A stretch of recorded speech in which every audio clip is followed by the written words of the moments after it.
वाल्मिकी रामायणाची रचना इतकी सुंदर झाली होती की त्यासाठी देव, मानव आणि दानव यांच्यामध्ये त्यांच्या मालकी हक्कासाठी भांडणं सुरू झाली.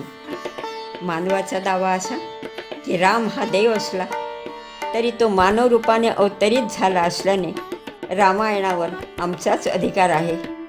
या उलट देवांचे प्रतिपादन असे की मानवी रूपात अवतरला असला तरी राम विष्णूचा अंश आहे, तेव्हा रामायण आमचेच. आणि ह्या उलट दानवाचे म्हणणे अगदी वेगळे.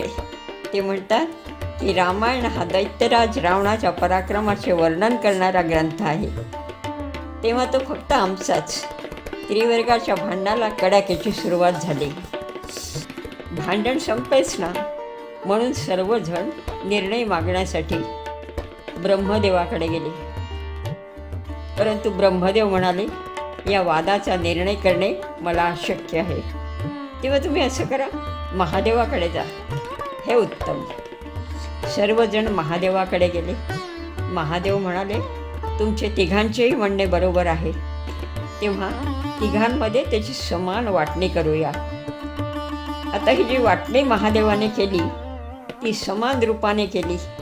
वाटणी केल्यावर प्रत्येकाला 33,33,33,333 श्लोक मिळाले. महादेव म्हणाले, बाबांनो, समान वाटणी झाली. आता एकच श्लोक वाटायचा राहिला आहे. त्याची अक्षरं आहेत 32.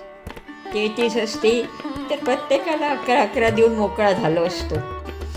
तेव्हा तुम्हाला 10-10 अक्षरे देतो आणि 2 अक्षरे मला ठेवून घेतो, असे म्हणून त्रिवर्गाकडे संमती करता पाहू लागले.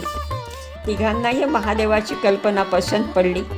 त्यांनी विचार केला की महादेवाने निष्पक्षपणे आपल्याला खूप काही दिलं.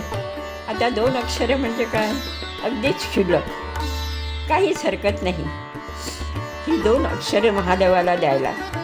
त्यांनी आनंदाने होकार दिला. होकार मिळाल्यावर महादेवाने काय ठेवून घेतले तर त्यातील राम